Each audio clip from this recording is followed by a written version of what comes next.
So I am here because I made this film and filmmaker, that's right, and also visual artist. And but above all, I think that, and I came across people that told me that as the same as being a filmmaker, I started to acknowledge that maybe I made films because people were telling me that I was a filmmaker. So what I was just want to point out is that I'm mostly interested in understanding certain processes, in asking questions, and somehow there's some sort of desire or curiosity or a will to go to remote geographies in the world or to deal with limits, and these limits can be, spiritual limits, they can be physical limits, and also mental limits in a way.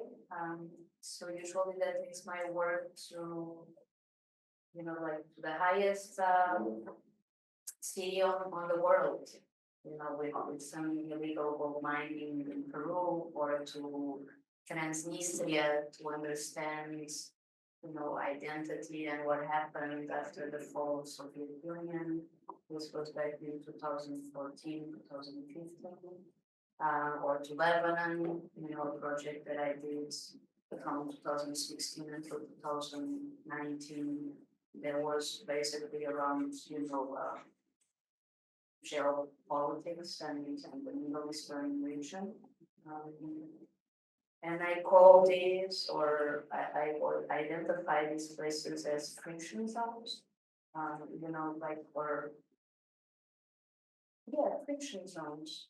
Or, if we talk about Peru, or if we talk about, my next project in Nigeria, which is about, oil pirates and people that smuggle oil from the multinationals to refine it informally and to put that within Nigerian economy as well. Those will be understood then as, sacrifice zones within the sphere of social sciences. So they're like places within the world or context that I would say can explode at any moment. So, and this is also due to experience and also to realize what is happening in the Middle East now, what is happening. So it's like I'm commenting on realities that a lot of us and the people that work on different fields, they see, what will become of it in the future or the risks of it, and they do it moving. So, but for me, it's not about the production, it's not about the film, and that's also why a lot of projects end up being, publications as well, installations, and they take other shapes that are not just film. Apart from that, the approach that I have, either in more constructed scenarios, let's say, working with actors and more on the fictional side, as this film that I did. There's also other films that are done, on a daily basis that you're fighting with the field, it's like more related to field work, they're less constructed. But they all play with ideas of inside of parafiction. And just to give you a very short outline, and you can look at maybe things that I have online on my website that I try to, to expand on this notion of parafiction. I would then just make a disclaimer, which is the fact that I started using the term when Karen Lamborghini, that she has an article that she was mostly an article that came out of some Istanbul biennial. And this was an article she's written in 2009, I think. And when I started making, films or moving image, someone pointed me to that, and that made a lot of sense in a way that was giving a sort of an umbrella to the practices or the things that I was starting to experiment. And I used that word somehow as an excuse or an umbrella to crystallize the diversity of the work that I was doing. And with this and disclaimer is that throughout the years, and parafiction or parafacts, it's a word that is coming up more and more within, especially not just film, but mostly within contemporary art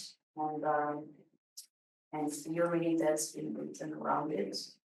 And what I realize is that we makers, we start making and then someone writes about what we make, and we start to crystallize languages and formats and so on.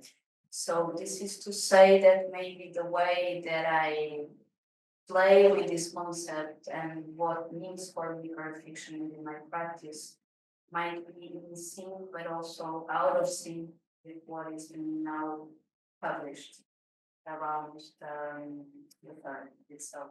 And also, so sometimes I get grouped with other people, sometimes I don't.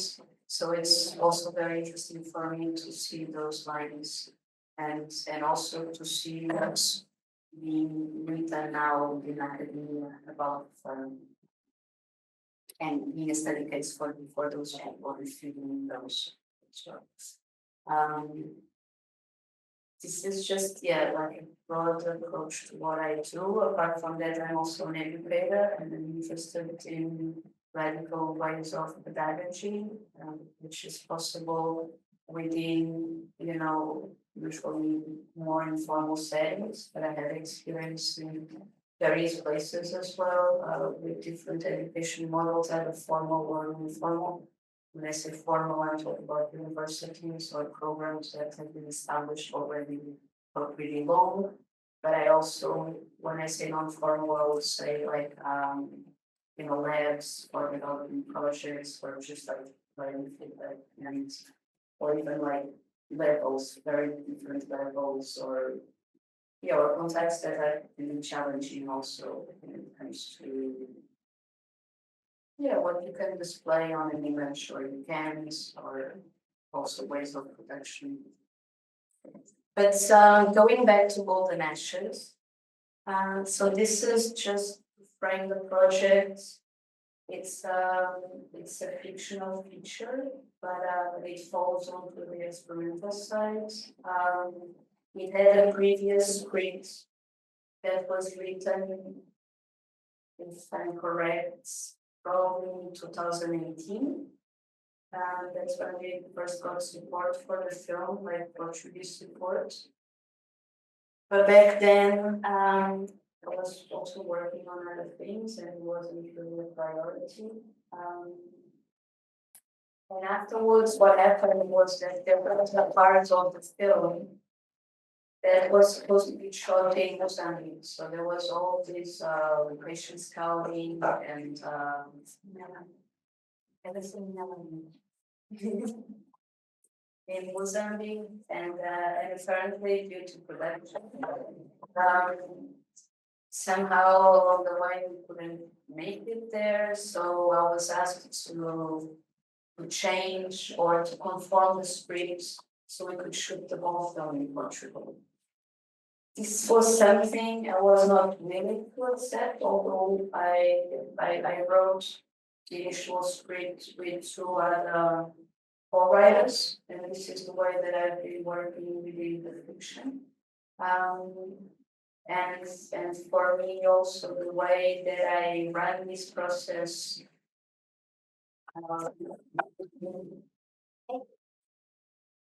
with interested people that I collaborate with is one of them is someone that is used to writing scripts, and she was writing for like TV, she's a script writer.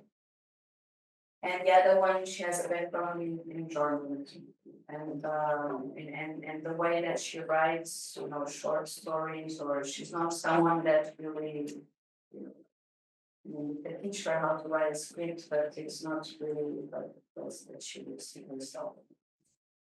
And I'm telling you this also because Isabel Peterman, so the scriptwriter or the more conventional scriptwriter, she worked with me on the concrete plane of the film.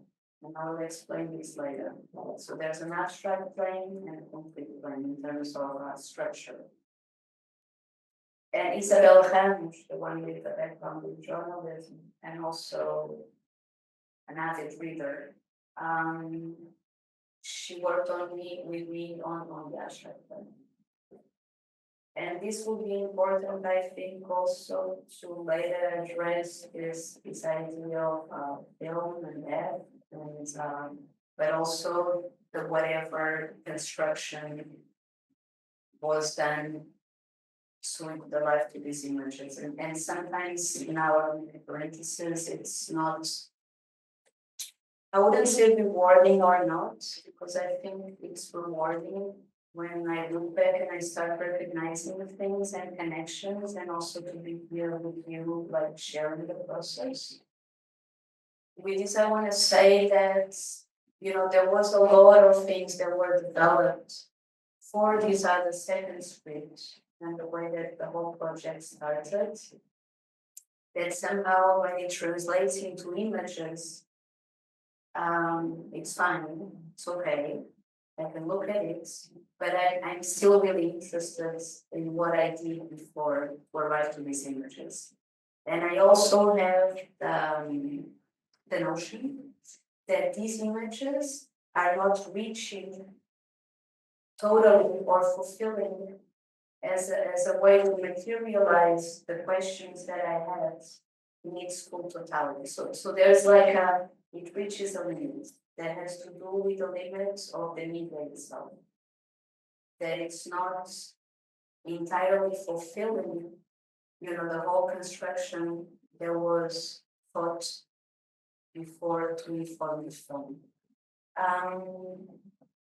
And I don't want to be too abstract, but I tend to be very abstract. So if it's too abstract within the thought, just stop me, because I want to give you concrete examples. So going back to this and to the film itself, we rewrote the whole script. And we kept some of the things from the older script, which were like the names of the characters, then some kind of personality traits. And I remember that even in that initial script, the idea was to have two women that were like different sides of the same coin. In a way, they would be the kind of the opposite, but not totally the opposite, because the genesis would be the same, and would be still in the same coin. And then I would say that within the process, this was also very affected by the pandemic. So just to brief you, and then I think we should move on to other things. But the first time I was able to leave the country, and for me, being someone that is very mobile, so I always travel a lot, and I keep, developing projects in various places, and also, promoting those projects sometimes. What I want to say is that I had a chance to actually go on an artistic residency. I was in Italy, and suddenly I want to give you the setting of having, the open sea in front of my home, and having, having the task to, come up with a new script, whatever they would be. So now, if I look back, it is very clear to me that that the film started with the book by Salomé Lamas, which is My Mother Loves, where she's basically, it's this last book that was published where she describes the relationship with her mother, and persona by that. So these were like the first two references that somehow I wanted to bring, and that I realized that they informed the film, along with the reading of Antigone's Eve by Julie Butler, where I was mostly concerned about the kinship structure and how she uses the myth of Athena to deconstruct or to present, a different different approach to the idea of what are mothers, what are, to the whole genealogy. Okay, now I will play the clips. And remember this idea that the film is really based on an abstract plane, not on a concrete plane, which is, in a very simplistic way, the concrete plane will be, made out of, locations and dialogues between characters and or a place that you can identify. A place that I would say that it's, the reality we construct together. And with this, I'm implying, language and systems and ways to organize ourselves as humans and to build our societies and the social life we have. And then I would say okay, like in this way, we are designing our own reality. Communication is a design process, and all around us, it's like we live in this inhabited shore. And on the abstract plane, the challenge that fails because it's already a failure in its starting point. It's the fact how can we create a space that it's not recognizable to us. That it's something that has not to do with the walls that we design, that maybe somehow can resonate with this idea of real and not reality, almost in a Lacan sense. So how can we actually depict this? And I worked on we needed a setting, we needed to create this space, and I worked on that with Fernando Veríssimo, who's a designer. And the challenge was really, okay, what if we create some kind of, space that is limitless, that is unpredictable, that that maybe our gestures, the same way that we design this reality, and that if I need to see, I see because my legs are like these, and so there's a proximity within the way that we design, or we are used to make this movement because we need to drink, so that the cat will have that shape. So what is it if we actually, if we were using or designing something, our body will have to respect that movement as well. And this has to do with very basic things of how we design objects and use them, and how that changes our bodies as well. So the idea would create a space that would somehow create restrictions to the characters, or that would force them to behave in a certain way. And in that sense, the idea was also to be very physical in that, so that the actresses would actually be. It's not about me directing them; it's about the space itself, forcing them to behave in a certain way. And then within that space, there's also there can be voice and dialogue.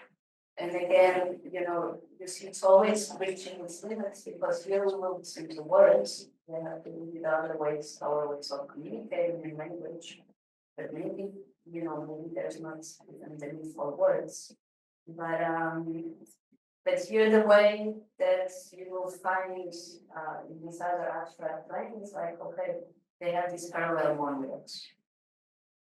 When I say parallel, it's like they're having these monologues, and somehow I call them monologues because they're not in dialogue, but I call them parallel because somehow they resonate with each other. And that's also wants to comment on the relationship of the characters in a way that they, in the concrete plane, is explicit, also this idea of kinship, because it's like society informs the way we are, and we can move on to that with, racial aspects and, gender aspects, and, what is the role of mother, what is the role of the community, what is the role in the way that we can construct solar practice. It's to live in opposition to something which is, what is my place within, do you exist or not? And I'm talking very basic things again, how do I see myself, how do I perceive myself?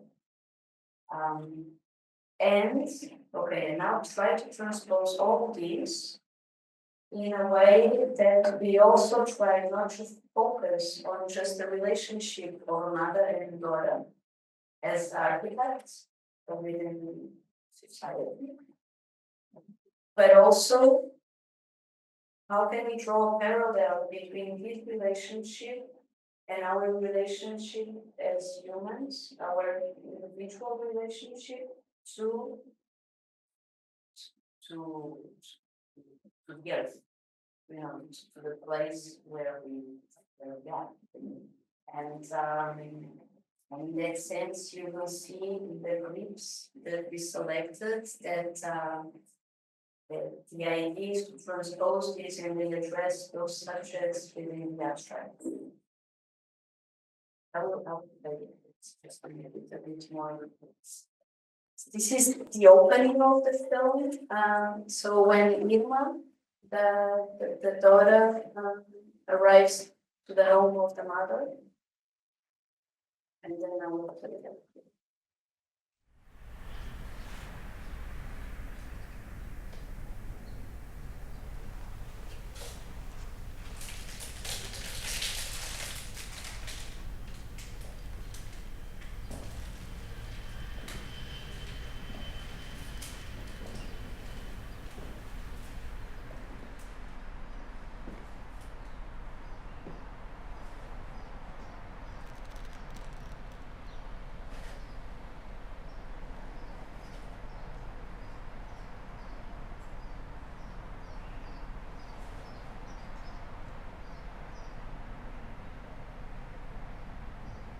Estás aí há muito tempo?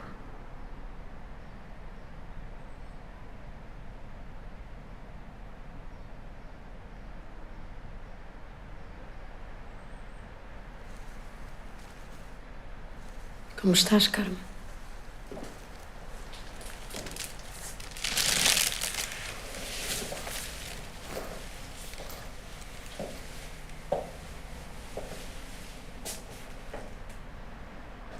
Vens atrasada.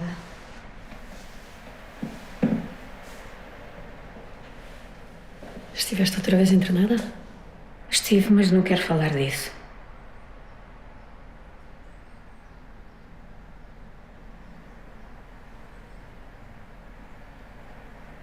Vais ficar aí parada? A pensar na morte?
I'm gonna play a clip from the abstract.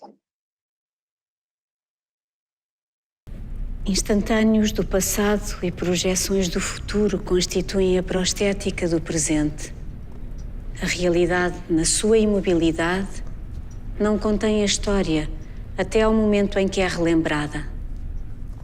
Se luz e tempo são inseparáveis, a ausência de luz é a ausência de tempo. Uma liga de ideias em torno de um centro obscuro que impulsiona e aniquila um espaço-tempo, onde o futuro nos assombra, o passado procura ser finalmente, e para quem o amanhã parece um apagão prolongado até à guerra civil. Uma arca não tem barriga. Uma arca não engole, não devora. Uma arca é dirigida por céus abertos. No entanto, a barriga desta arca dissolve-a, precipita num não-mundo pelo qual clama. Esta arca é um ventre abismal. Esta arca é o meu ventre, uma matriz, e, no entanto, expele. Esta arca, grávida de tantos mortos como de vivos com sentenças de morte. O universo está em expansão, ou algo do género.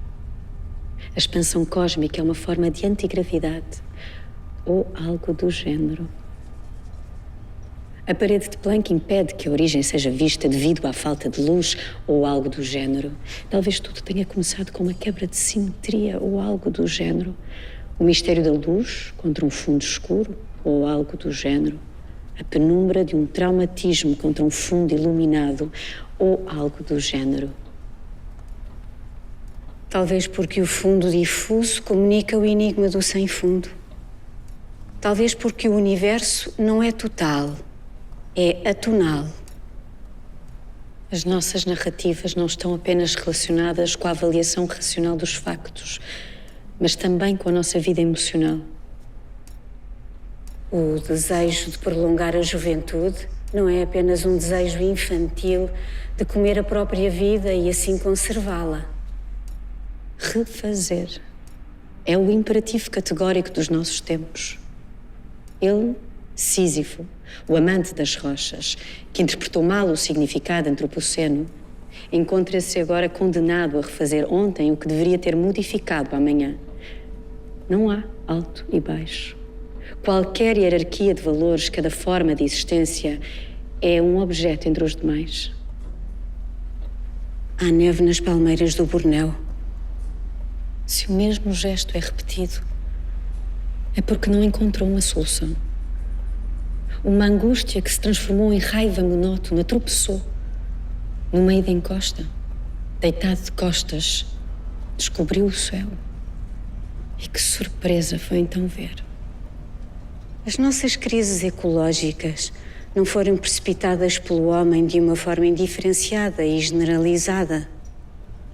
A soberania antropofágica faz-se em benefício do corpo dominante e em detrimento dos corpos minoritários. Nós não somos excepcionais. Porquê? Um dia o porquê soa mais forte e é nessa lassitude tingida de espanto que tudo começa. O afastamento da coerência do sentido revela um sistema de ilusões fundamentais entrelaçadas, que antes fora implícito e parte de uma maneira de ser no mundo e que agora parece partido. Num universo subitamente privado de ilusões, sinto-me estrangeira. Eis as árvores. O seu tronco é áspero. Eis a água. Eis o perfume da erva e das estrelas. Eis a noite. Haverei eu de negar este mundo se experimento a sua força e potência? E, no entanto, toda a ciência sobre esta terra não poderia nunca dar-me a certeza de não lhe ser eu estranha. A mais B igual a C. É um vazio sem forma ou dimensão, uma sombra que não pode ver, mas que pode sentir com toda a sua alma. Infinitamente livre, Agora, sabendo que não havia nada para fazer nem para produzir, apenas para permanecer incriado na criação onde o significado se tinha afastado. Duas hipóteses: extinguir-se ou tornar-se outro. Era necessário pensar nisso antes. A partir de agora, pedir o impossível é a única saída possível. Amaremos os nossos monstros? Os monstros não existem. Ou são simplesmente resultado da falta de atenção ao que fazemos. Sem separação, é verdadeiramente impossível uma relação. Sem o poder da separação, qualquer associação é indistinguível, como se fosse impossível. Como se fosse impossível a filha existir sem a mãe. Como se fosse impossível sermos capazes de reconhecer que o nosso destino depende da forma como nos relacionamos com a dimensão geológica do nosso ser e com a poeira das estrelas que nos constitui. Ilusão é um estado do ser apreendido no próprio processo de desmoronamento. Daí resulta a melancolia. Tirar a dor do peito e colocá-la à frente dos olhos, para que possamos vê-la, curá-la. Isso nunca foi feito. Quando ela morrer, perderei o sítio para onde ir. Talvez nesse momento me permita morrer também. Ela saiu para a luz que cega, para o calor que trazia como uma faca cravada nas costas, para pisar o caminho daqueles que, a morrer de sede, cortam as veias e bebem o seu próprio sangue. Primeiro, o caminho não parecia um caminho. Depois, por estranho que parecesse, não havia dúvida que por ali passava um caminho. Os caminhos tinham olhos e bocas e braços e fome. Estavam vivos, mexiam-se. Milhares de tribos e reinos, empurrados para o espaço entre linhas no mapa. Países, identidades. Na verdade, causava-lhe grande surpresa a certeza que as pessoas têm de que possuem uma identidade. Ela não tinha uma identidade. Talvez fosse descontínua. Um aglomerado de sensações e imagens. A continuidade é uma ideia de mente. Ela disse autodefesa. A identidade é filha de nascimento, mas no final não é uma herança do passado. Lá, os mortos estão vivos. Dormem com os vivos. Os vivos transportam os mortos dentro de si. Procuram os mortos. Os vivos são mortos também. Foi lá que ela perdeu o medo. Deixou-o enterrado à beira de um caminho. Um homem morto. Por causa dela. O sentimento do absurdo, quando dele se pretende, em primeiro lugar, extrair uma regra de ação, torna o homicídio, pelo menos, indiferente e, por consequência, possível. Se em nada se acredita, se nada possui um sentido, se não podemos afirmar qualquer valor, tudo se torna possível. E tudo carece de importância. So this is the first moment of the abstract plane. There's like 3 moments, and then these are interweaved with moments of the concrete plane. So this is not the full first abstract plane. It's actually part of the second abstract plane. Then I can make it more clear if I show you a drawing. Parece que existem coisas que já não te incomodam tanto. Não é bem assim.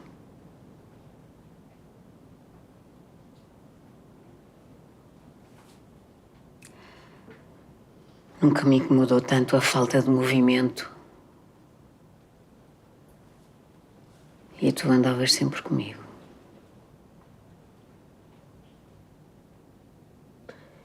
Eu nem sei bem por onde andamos.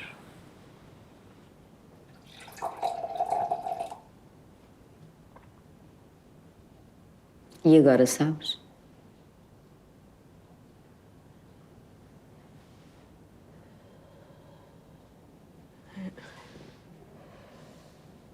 Demasiado tempo passado a construir-te e a desconstruir-te. Não estás a fazer sentido.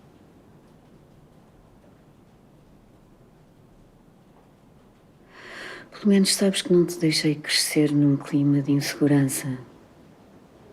E olha que isto não é pouca coisa.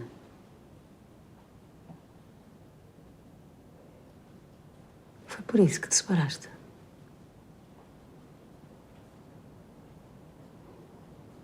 Os homens ficam-nos bem.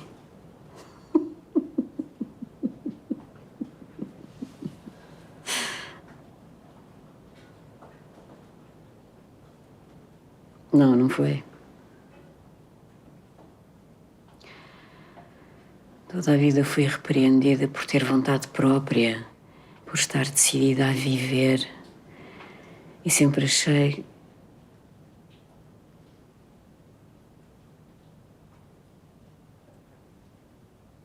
mas infelizmente não foi isso que aconteceu. Ao ponto de te esqueceres dos outros.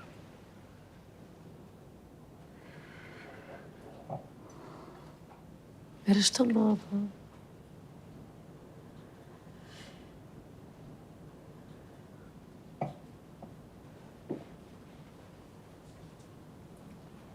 Sim. Fui feliz enquanto estive à tua espera.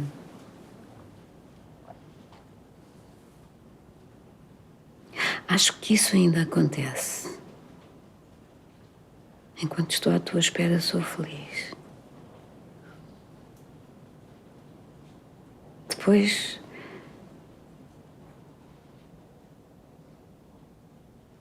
Que desagradável.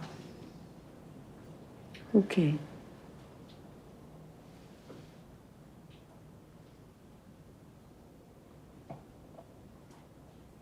Voltamos as duas sem hesitações. Lamento que tenhas voltado, mas foi por ti. É, irmã, nós dominamos os conceitos que não são nada, mas as emoções que são tudo, isso. Sobre esse tempo, não me lembro de nada.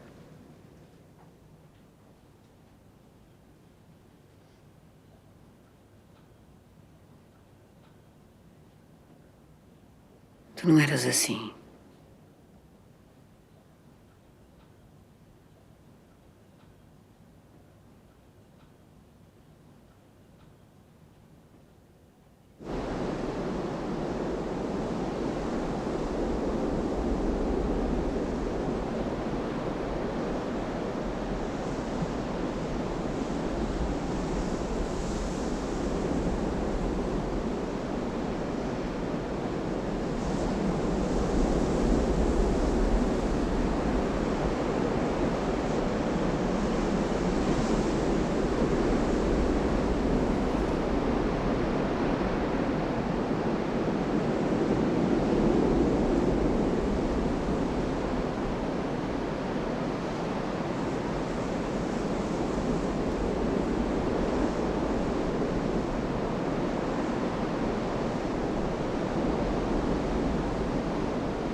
Sei o que é que esperas ver. Continuas uma mulher bonita.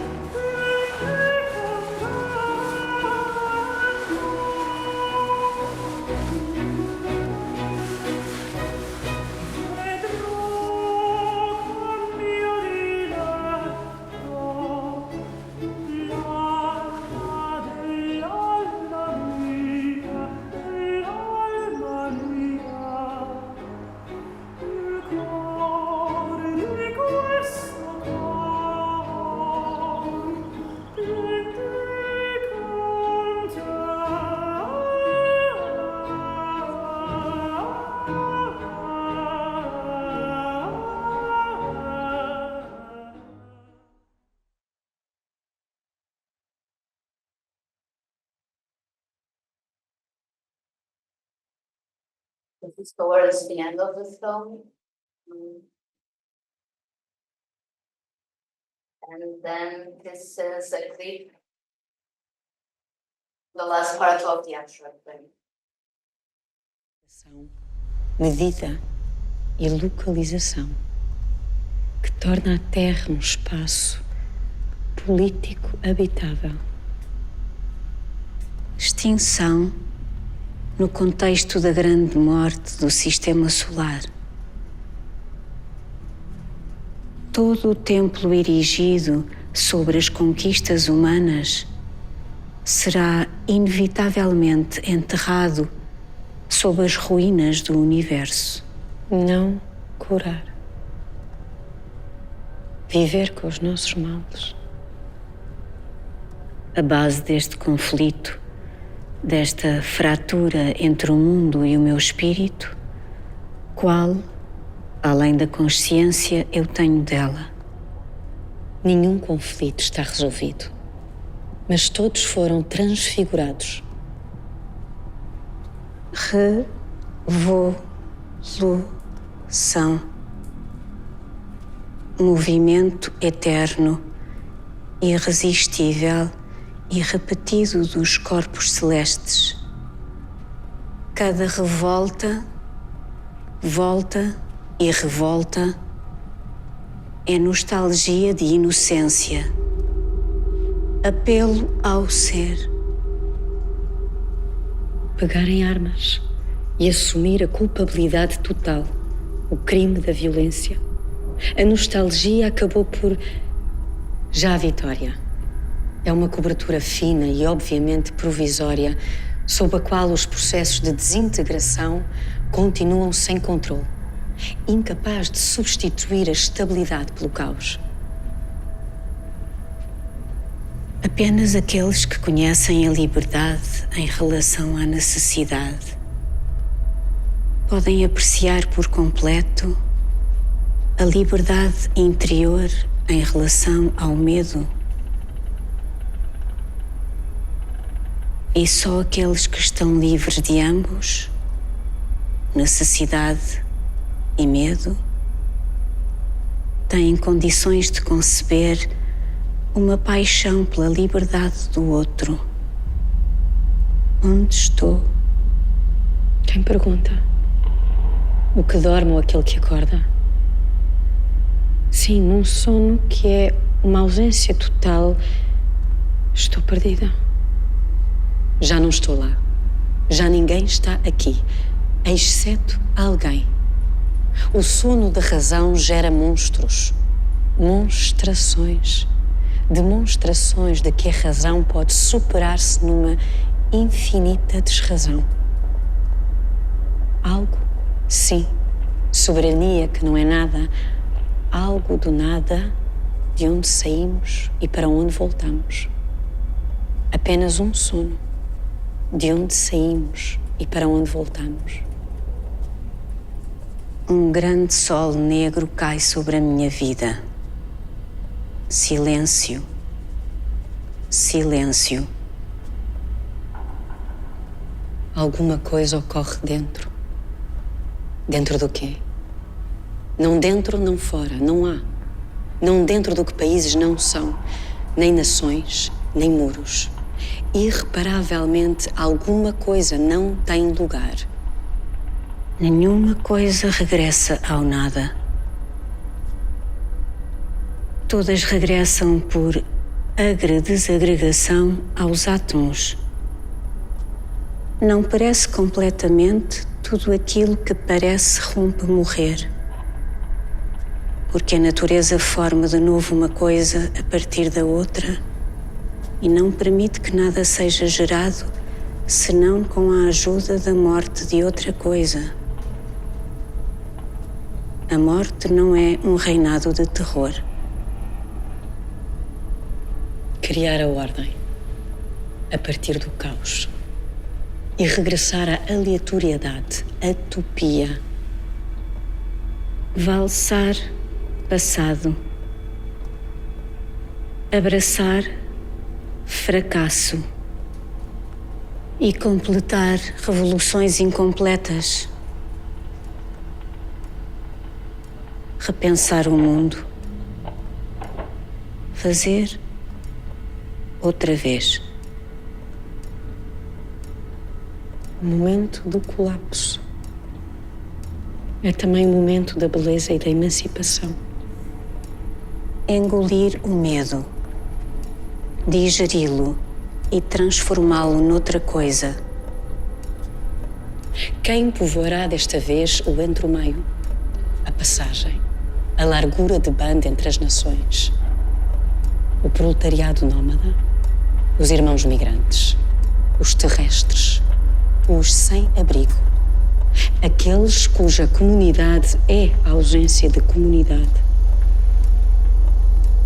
Outra cosmologia. Um número infinito de exteriores dos quais o universo é composto. Revolução antropológica, uma política de existência que... Escolher um lado. Adotar uma postura ética que se recusa a colocar todas as coisas ao mesmo nível.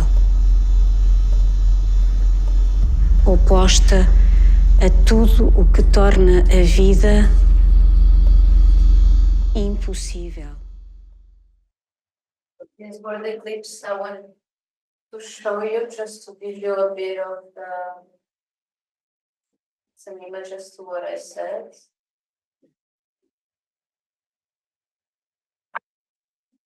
But that somehow is also, when I started also thinking about that and about the film, it's available online if you want to have a look, but it also has to do with the idea of translation and transforming, the language of the real into a cinematographic language and what is at stake in that, and that's how fiction and non-fiction merge somehow, and where you can use like different strategies.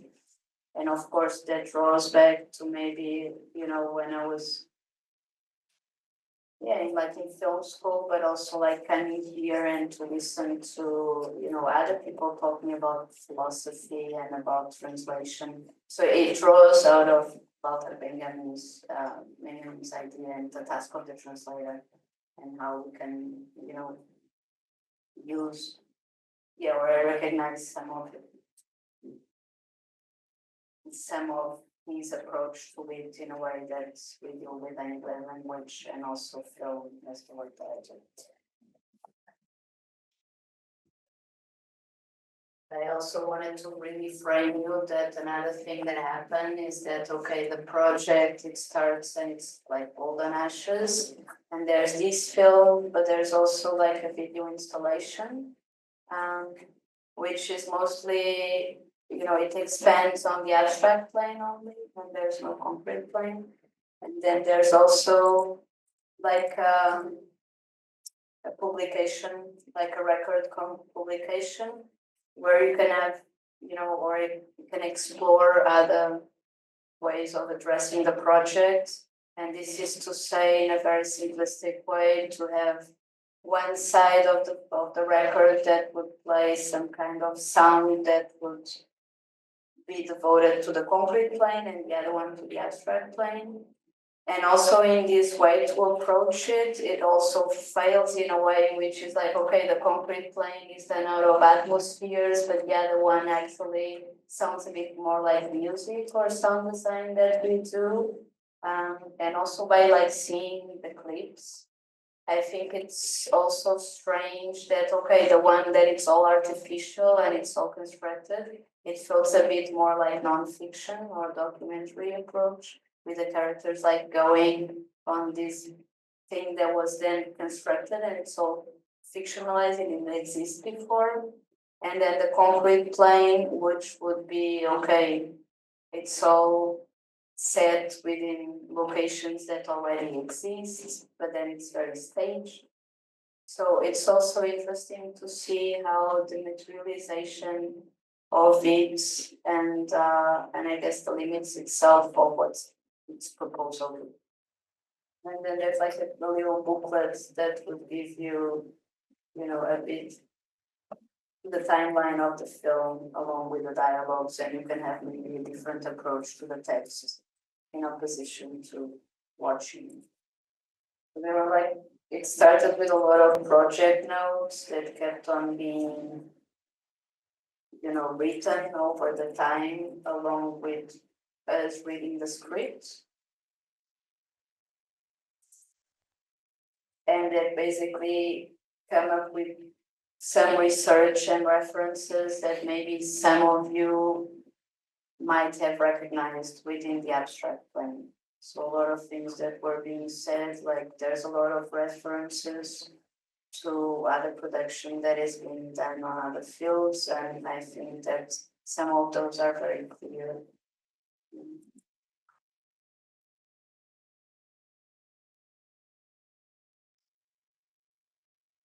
These are like, just to give you an example of some sketch that were needed somehow to, along these written project notes, and that somehow, address the film itself. And more important to structure also, like this one is a bit the construction and the intersection of the abstract plane and the concrete plane. And also like the several acts that, create the structure.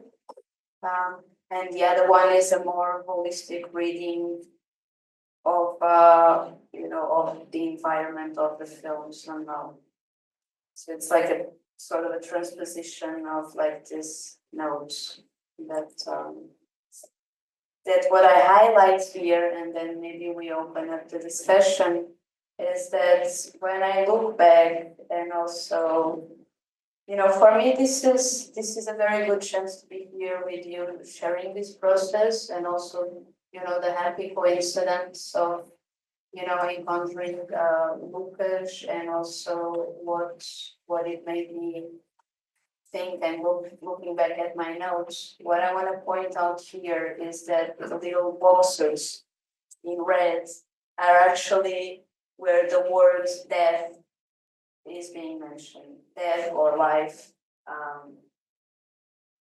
So I wanted to go back to that, and it's like it's all over, basically.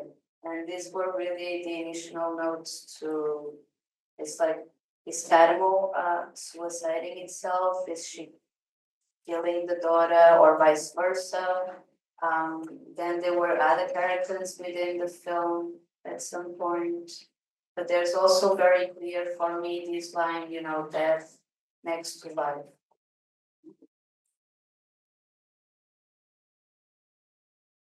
There were like possible scenarios and initial notes to be fed to the script writers. And these were many tryouts that we did with the abstract plane as well. So what you get to see is, something that resembles this construction. That also the idea was to create, a sort of a set design or a space that would not be, it would be fully sustainable. So there's an engineering process. There's nothing to hold it. You would have to be sustainable by itself. So it was really a combination of, gravity and ways to construct the shape, so we wouldn't need, foundations or poles to hold the things. And then this was a sort of a mountain, when you listen to Sisyphus going up the mountain and back, and we never really built it. So I'm showing you really the backstage.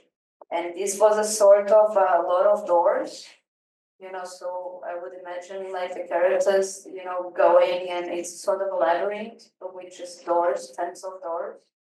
And this is a pantograph. There would be a smaller and more human-like approach to the pantograph.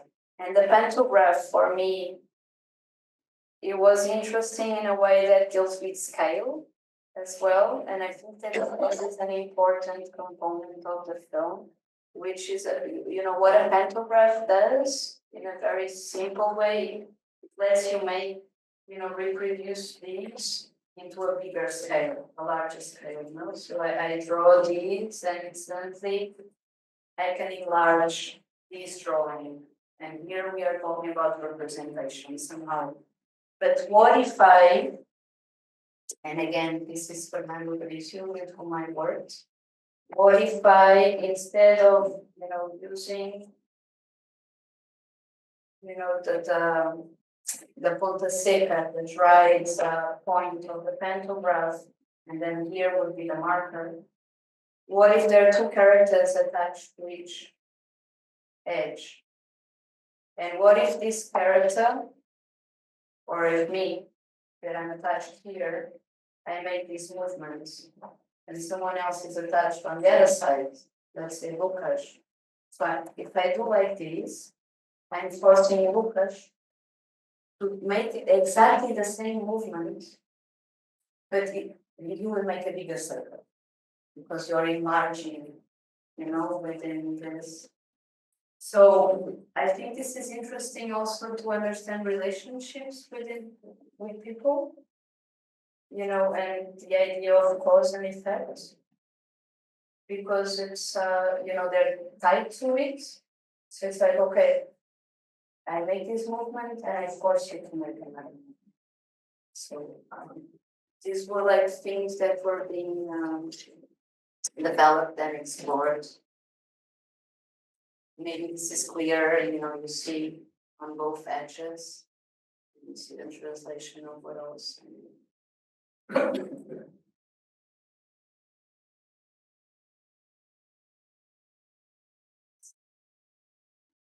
Of the shooting. And then I think I should also let you know that previously to this work, this was a project that was developed at a nanotechnology laboratory.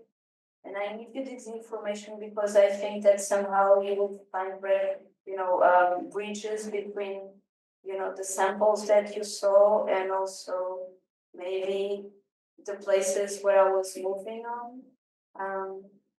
So it was a project that was done remotely, and it ends up materializing into a record as well, but had to do with the journey of a meteorite. So the meteorite would come from out of our galaxy, and it would come into, our stratosphere, and it would eventually witness life on Earth for the first time, and possibly our extinction. This was a very short film that I did, that each hotel room would correspond somehow to a different box within society, and characters that we find around us. So there was the room that would resonate with the idea of a family, then there would be the room of adolescents, then would be the room of, several people, and it would comment on today's society somehow, or at least Western society. And this was a project that was somehow had the patronage of United Nations to talk about climate change back in 2019, and it was focused on migration, and it was basically it translated into this sort of scenographic sculpture with some dancers on top. And so I think this was a bit also the mindset for me to go next to this other project. And for me, at least if I look back, I start recognizing things that were put in there afterwards. Then I was also having some discussions with, and I think it's worth mentioning, I was having some discussions with Frédéric Viegas, that is a French philosopher based in Madison, Wisconsin. And I think that, maybe the approach to radical existentialism really comes from the conversations that I maintained with him for over a year or two. And now I would open it to, to Lucas and Susana. Anyone wants to participate. I know that you haven't access to the whole film and thank you so much, Salome, for your presentation. I think it was quite clear, even if they have no idea what the film is about, but they have an idea now, at least from the representation, which was great. You want to start? Do anyone would like to join us? Yeah, I mean, we can have like a big conversation if anyone has a question, you can ask. But after Susana, you want to make the first question? Yes, I can start. I can start because as I told Salome, when I saw the film twice, because I found it not just complex, but also beautiful to see. It is a very beautiful film to go with the flow, with the narrative, even if it's sometimes quite enigmatic. But that's why I was always taking notes to make it more explicit or more clear to me, myself. And my first question is just to follow up on something that you just presented now, which is this division between these two planes. You call it a concrete and an abstract planes. And we also have two actresses, but in my opinion, we don't have two female characters. We have four female characters. I don't know if you agree with that, but at least it's my interpretation of the film.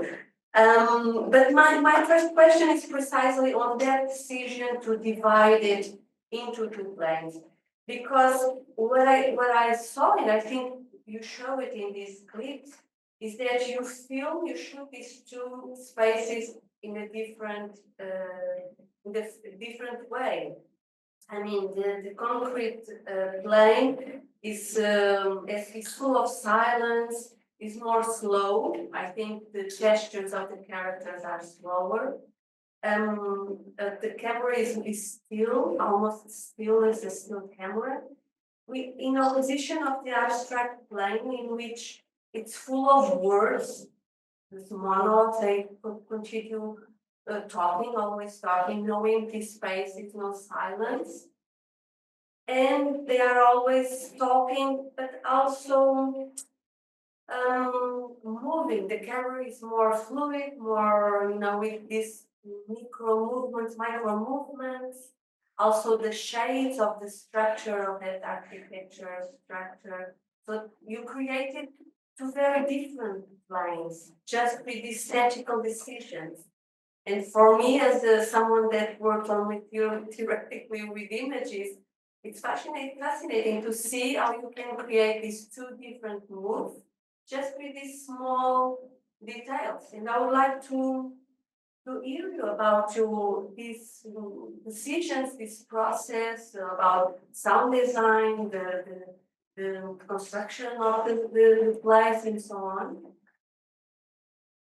Yeah, I mean, as I said, I tried to address a bit both planes. in a way that the way they were constructed. But if we go back even to this idea of what is fiction, what is non-fiction, what is to be here, and what is to be maybe alone in the world, and there's nothing else. We don't, the psychoanalysis for it. And what is the concrete thinking and the abstract thinking, and what is conscious and unconscious. Or if we look at the abstract plane where there's, an explicit code to the left to Nassif, in a way that, who wakes up, am I sleeping, am I not sleeping? So the idea within the structure was also to play with that. And that's also why I was using the drawing with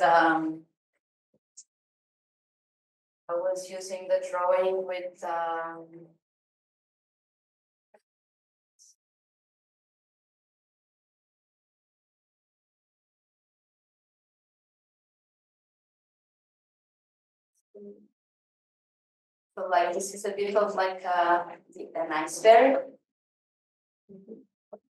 That something emerges out of this line water, or maybe the groundwater, the ground line, and what is beneath, and what is the conscious and the unconscious, the conscious mundus and the unconscious mundus. And then I would say that here would be the abstract plane, and here the concrete plane. And then it's playing around in a very free way with a lot of things that I don't, that I take the freedom of using them somehow.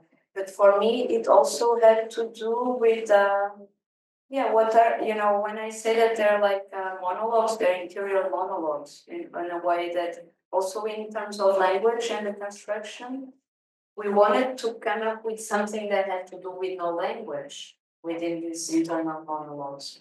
But then I had to use words because otherwise it wouldn't be understandable, and whatever other language we would create, and it's also interesting, or it can be, for me, it was like, in a moment I wanted to deconstruct language itself within the three moments of the abstract plane.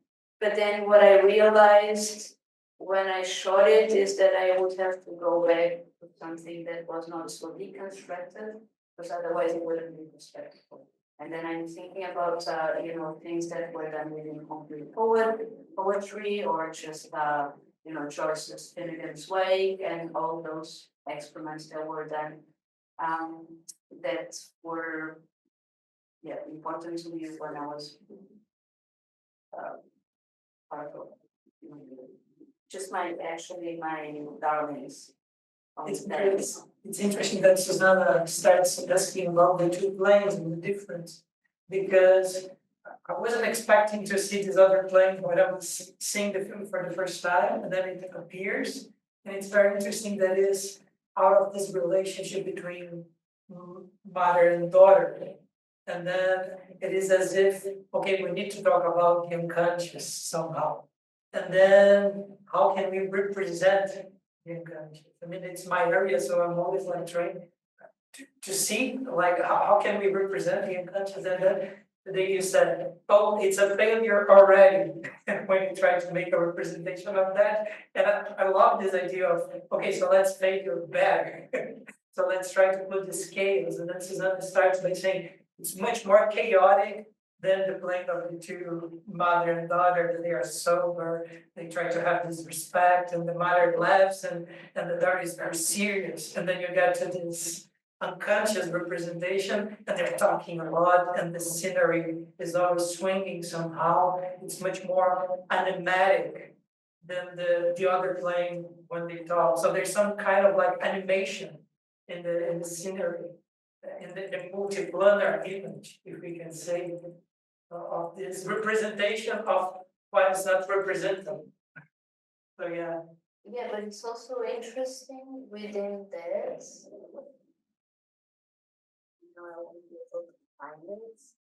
But there's a moment here that has also to do with those, and they were like sets of rules. also to create sets of rules in terms of the formality of it, what would be the sound design or the camera movement. So the idea was also to think a different sort of approach in terms of cinema to the planes. So let's say that the abstract plane is something that we can control so much as the world that we have on the concrete plane, that is the one that we create.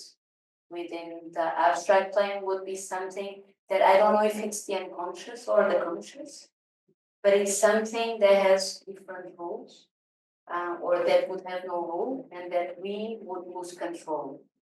Because we feel the need, and that's part of the issue now, and our issue also with the place where we inhabit and the place where we connect to each other, that we are really afraid of losing control, as we are really afraid of having. And so, and again, this idea of scale, the micro scale and the micro scale, and the connection that you have to, again, the relationship just with a person, or how you can translate that into, okay, what is society? A group with more people, and what we construct together in terms of, political, social. So there was also this idea of scale that was also very important, but also in terms of the universe, how things are reproduced on a different scale. But also when we were talking about the concrete plane and the abstract plane, I'm looking for a specific passage. Okay. Which is, so it's written here, or this other, okay. So here I'm trying to define the concrete plane and the abstract plane when it comes to those formal parts. But then you say like the concrete plane is the reality, okay, like with locations, and let's think about this thing that we designed together. And the abstract plane is the artificial scenography. The concrete plane is the outside, the abstract plane is the inside. The concrete plane is the name, the abstract plane is the no name. And then again, Benjamin, the no name, something that we have to name to control it, to address it. The concrete plane is the wide awake, and the abstract plane is asleep. The concrete plane is the adult, the abstract plane is the child. Sorry, should you please elaborate on that one point you just read? The concrete plane is the adult and the abstract plane is the child. Could you elaborate on that? Wait a second. The concrete plane is the fiction, the abstract plane is the theory or the non-fiction, or is it the other way around? My point is like I would put it this way, but I would put it the other way around as well, and I would invert.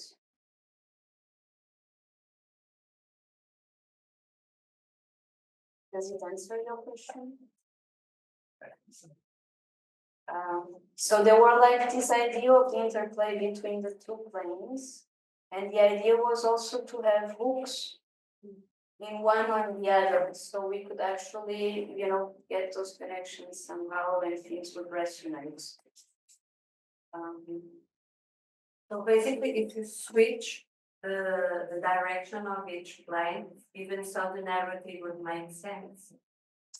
Possibly. But because we are talking about this duality, but the reality is that there is no duality, they are coexistent. And since they coexist, somehow, doesn't matter what is your perspective, because it still would make sense. Exactly. Yeah. So that what was interesting with me within the process of it is that I start to realize that once I have the first images, and I keep writing this text and feeding this text within the results or whatever that materializing it that way created. And for that, you had set a couple of rules, you know, just to separate one from the other. So on the concrete plane, there's a very thin plot that has to do with this relationship between the two characters, where you never, you know, they're never addressed to each other as mother and daughter. But you will get some fragments, you will get to, you know, understand certain things. You know, there's a past that you will never have access to, but, you know, maybe Carmen has been in Africa or she's been to another place. That maybe we just think it's Africa when she addresses colonial aspects in the abstract plane. So there's all like these connections that we were trying to thread. Yeah, but this is a bit, and again, it's always playing with symmetrical things, dualities. Maybe is it about being 4 characters or is it about just being 1 character? I thought about one. And it's also like yesterday I visited a newborn, and I think the first time he had polycus.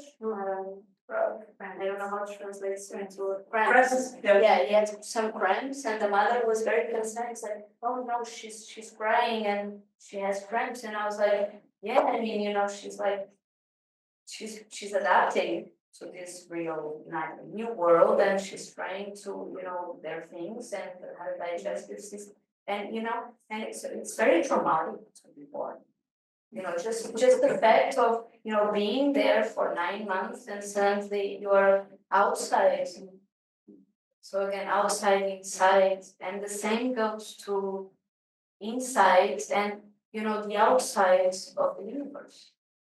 Because when humanity got to, you know, see what, you know, from above, and then we are thinking about scale as well, and we realize, okay, we live within this, you know, ball that we call Earth, planet Earth. I mean, we said, okay, it's so dark around, and I'm very concerned with this outsideness. So it's okay, this is our home, and let's control it, and we want to know a lot of things, ask a lot of things, because we want to know more and more. So this is like the resonance also between the perspective that is being given between, you know, the mother and daughter, and also our relationship to this planet, and our passage within this planet, and what is outside that is scary, and what is here that we feel that we want to be close to.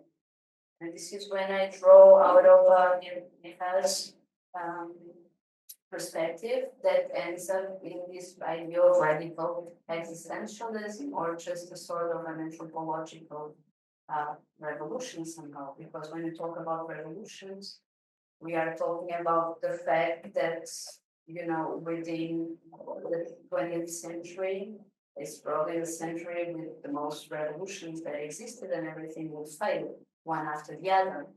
But maybe what we suggest is somehow that it's about fulfilling the revolutions of the past. It's not that it's wrong. It's not that the approach or the ideas or the direction were wrong. It's that we have to try again and to do it again in a way that within a different context, or the hypothesis of it. You know, when a hypothesis fails, it's not that the starting point is wrong.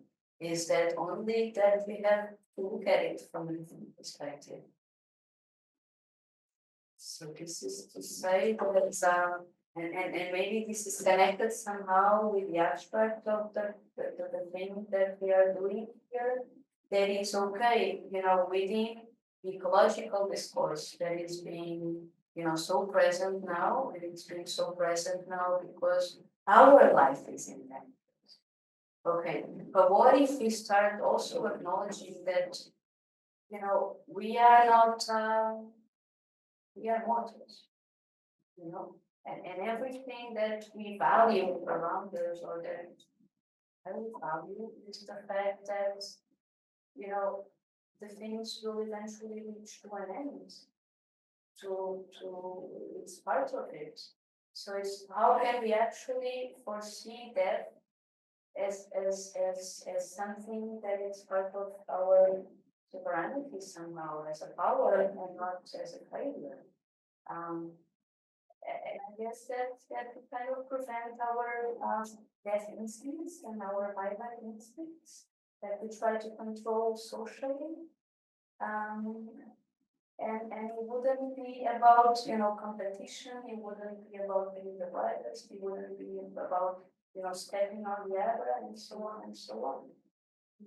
I think that is related with something that you wrote in the abstract for this presentation, which is, and I quote, death as a new face. That's right, it's in the abstract. And I think this is a sentence that really exposes precisely what you just said. I mean, death is a part of life. The difficulty is precisely to give a face, to represent it. But what you do with this film is not just try to represent it because you already know it's impossible to do so, but somehow to reveal something. I don't know if this makes sense, but it has to do with this duality between cover and uncover. There's this need to make it visible, to give it a face, in the Deleuzian and Guattarian sense of creating, not creating, the face must be extracted, not created. And this is the duality between the need to give it visibility, to make it visible, but on the other hand, the impossibility or the failure of this process. What do you mean by giving that a new face? What do you have in mind? Well, with that, and what you said as well, and also what we try to do with the images or what with the matter is to repeat somehow in a symbolic way. But also, if you think of that, I think there should be also a parenthesis here because I'm talking about the Western tradition. And I think it's very clear within other languages and other narratives that that death is also addressed in a different way as we listen in the abstract plane. When we are talking about that, it's to reference those other cultures somehow. And this is also linked when I said the nanotechnology laboratory. I'm talking about, this obsession that we have about, our skin looking bright and, all the transhumanist developments and ideas that we are having.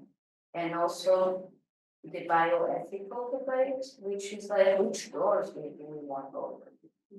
Because now there's another thing, and there's other conversations that I was having while, thinking about the film that have to do with, what does unite us in a way. If it's about narratives and the narratives that we construct that are maybe out of fiction or not, and also in terms of psychoanalysis, when you lose the reference, and the reference can be a mother or whatever that we have to puzzle out of reality, suddenly, if that breaks, who am I? Where am I? Am I stepping on the floor? So it's always playing with all these things. And again, when you look at narratives, and is it okay, maybe we are in a moment where we are really orphans of a big narrative.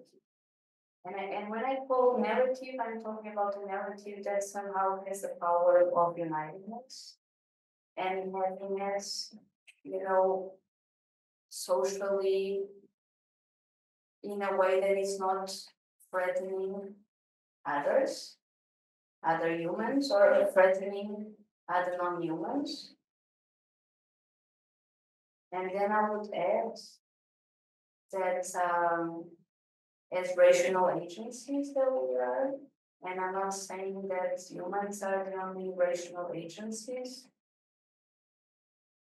I'm saying that maybe that's, education or that narrative that would come would be strong enough to give us a direction and to make us proud of, maybe the fact that we can predict the effects of our actions.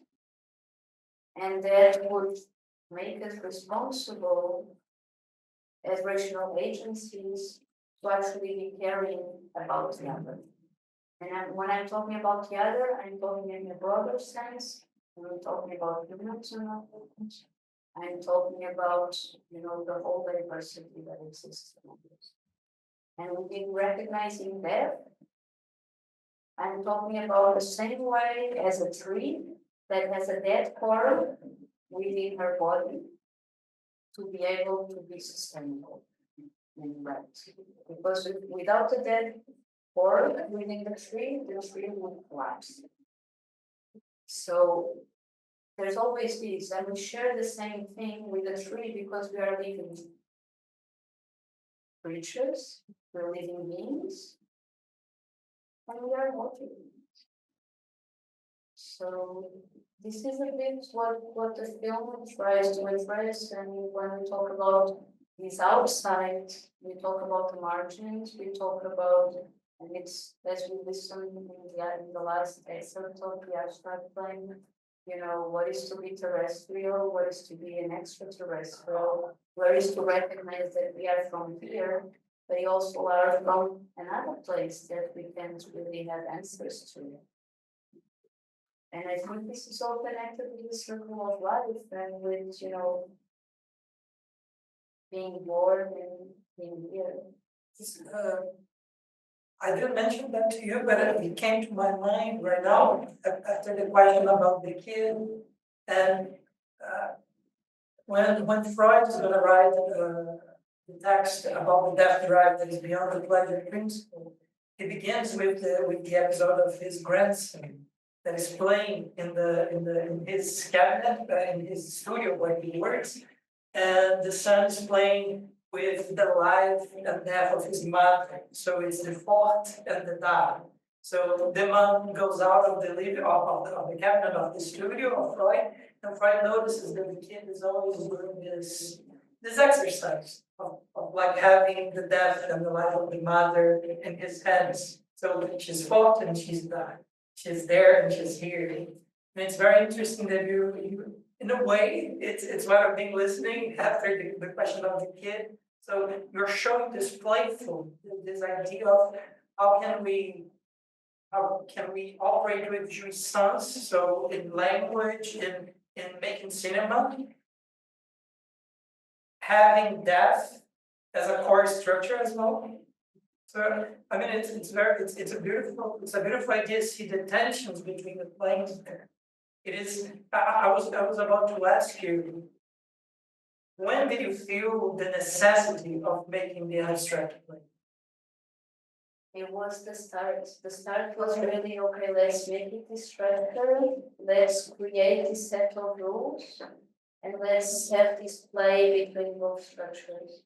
Okay. They came at the same time. They came at the same time. That's amazing. Yeah. And that was the foundation for the whole plot and for the whole thing. That was really the initial gesture.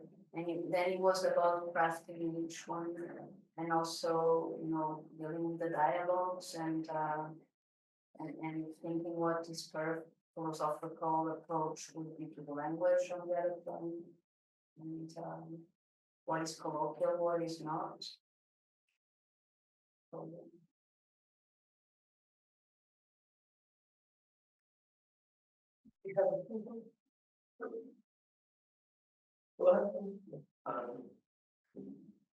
Thank you, it was great.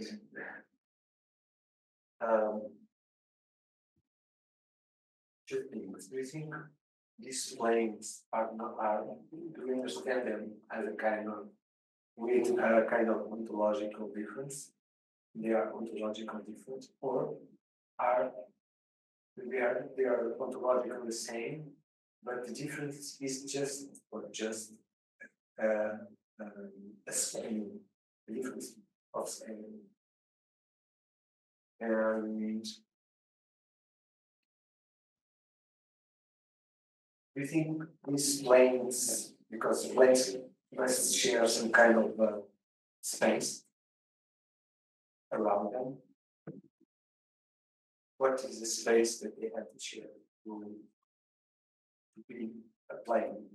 So, That could be the same thing.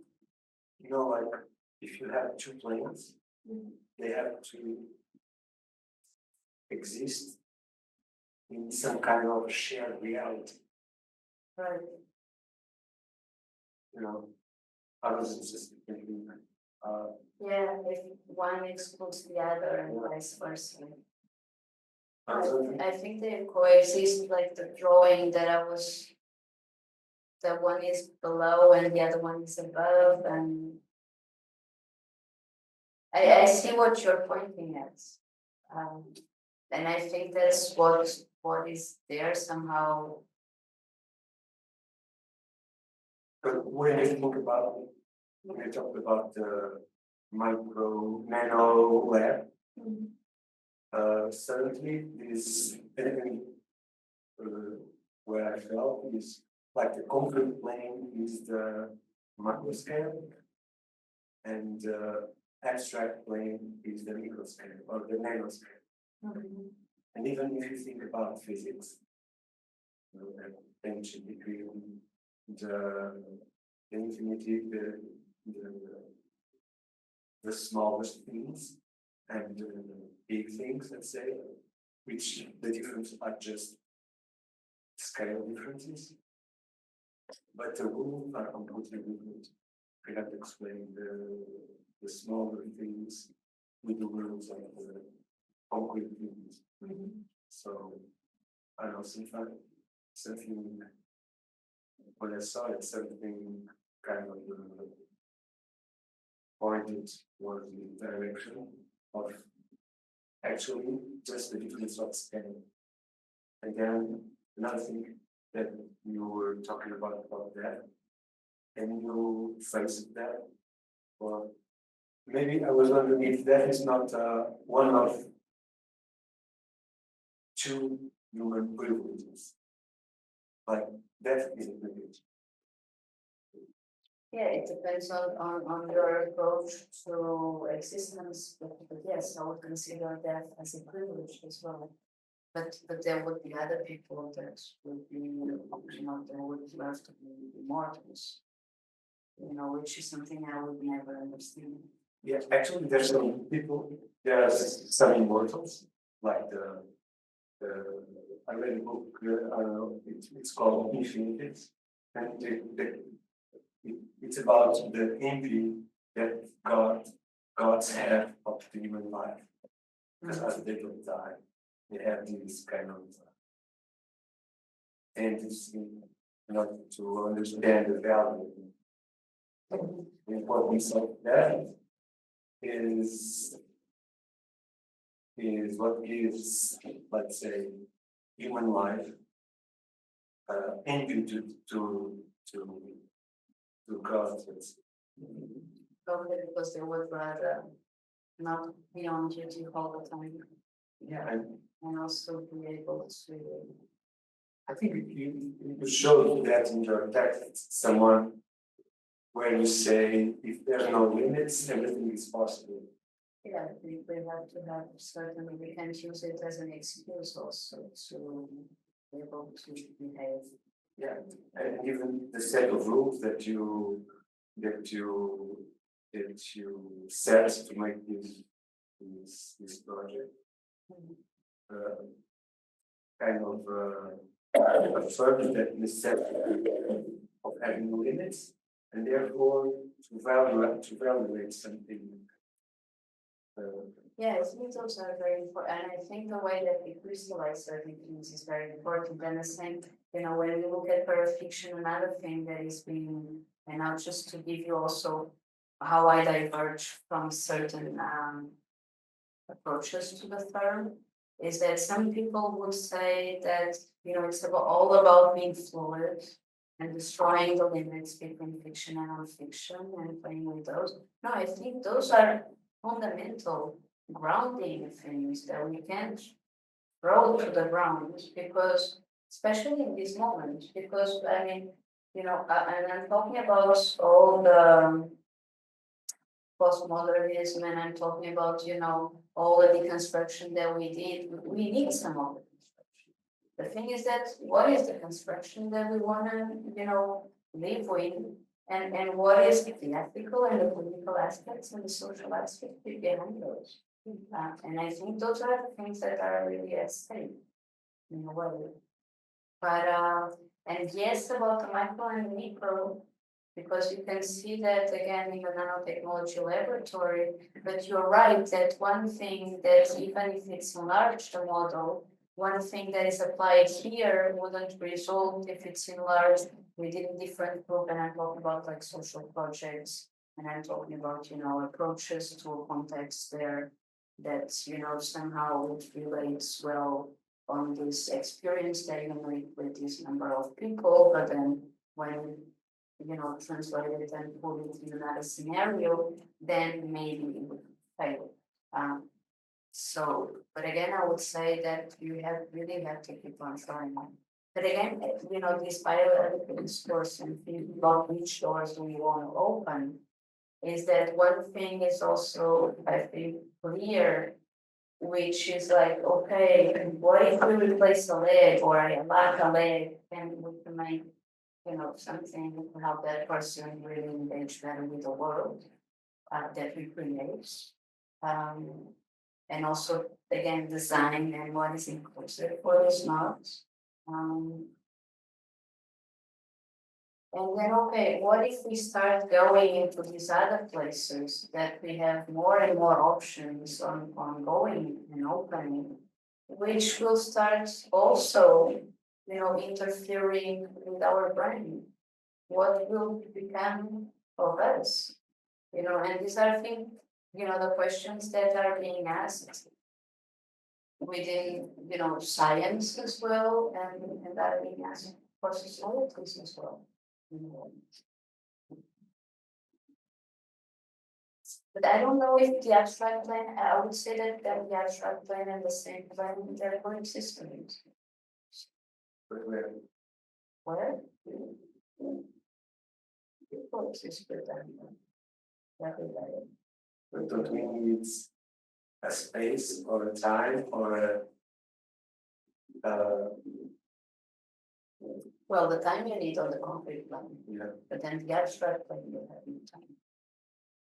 The question is, where does language exist? There must be some kind of, let's call it silence, that can accommodate language. And I was just wondering what kind of silence accommodates that means. Yeah, that's when it fails, that we have to use the language for them to have these interior monologues and for us to understand something. And that's exactly it.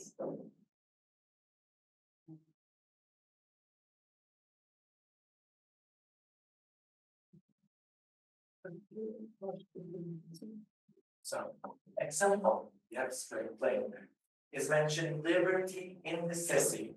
Is this a direct reference to Stoicism? Liberty and In necessity. and necessity. Liberty in necessity. In necessity. And that's what I heard. With buttons,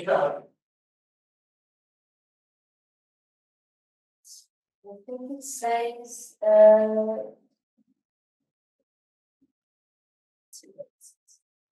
do you remember in which lesson? Onde apenas aqueles que conhecem a liberdade a partir da necessidade podem apreciar a liberdade interior.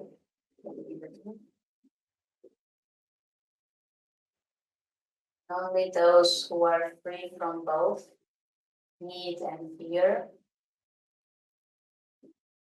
are able to conceive a passion for the freedom of the other.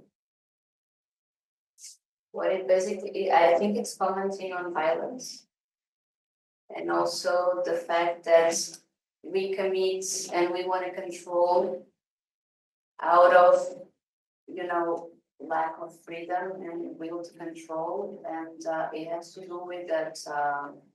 It's just if I acknowledge, the liberty of the other, that you understand the. Yes. It had to do with that, and with that is again the same on the scale resonating to the way that we relate to planet Earth and the way that we relate to the others and the control devices and what is here towards, what the unknown is. It's constantly playing on all those levels. So another question I have is, where could we possibly be able to watch this feature? Well, I hope it premieres.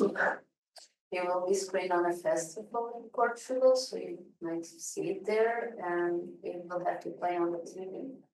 We have TPO, and I guess it will be available later on some viewing platform. But yes, please. And more of your previous work, where could we possibly watch that? If we talk after this session, just one more question. The document you were showing, where is that available? which document? My notes. We can talk about this later. Oh, okay. It's not on your website. No, some of the content is things that are related to this idea of parafictions. So no, and I'm saying that we can talk after just because you understand me.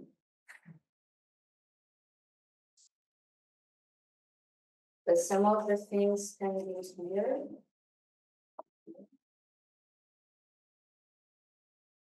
Or it's unsafe. It says, Yeah. no, it's locked. No, but you can access the website and there's some information about the project, also about other projects. And there's some information about that idea of parafiction.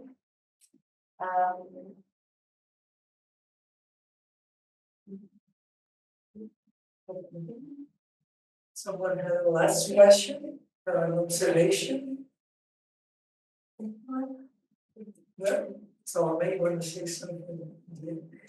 No, it's just that, this is really one of the first times I talk about the project, so I apologize if something wasn't clear. And with that is like, once we start talking and more, and also having questions, it's very helpful because I get to learn a lot about the process itself, and and sometimes I'm able to verbalize things better. So I want to apologize if anything wasn't very clear or it was too loud. For us, that we are working in the cinema philosophy laboratory, it's very interesting when we see the opposite, that would be filmmaker is elaborating thought. Because I really think that you are, even though if we go to the list and Guattari, they would separate philosophy and art. So art would produce affects and percepts, and philosophy would produce concepts. But in a certain way, when we listen to you, we are seeing how they are relating to each other. So how can you produce art and still elaborate concepts with it?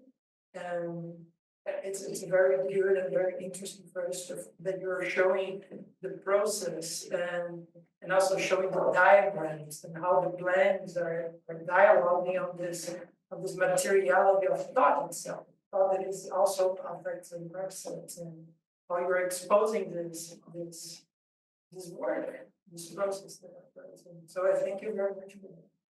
It should be a tandem. Something that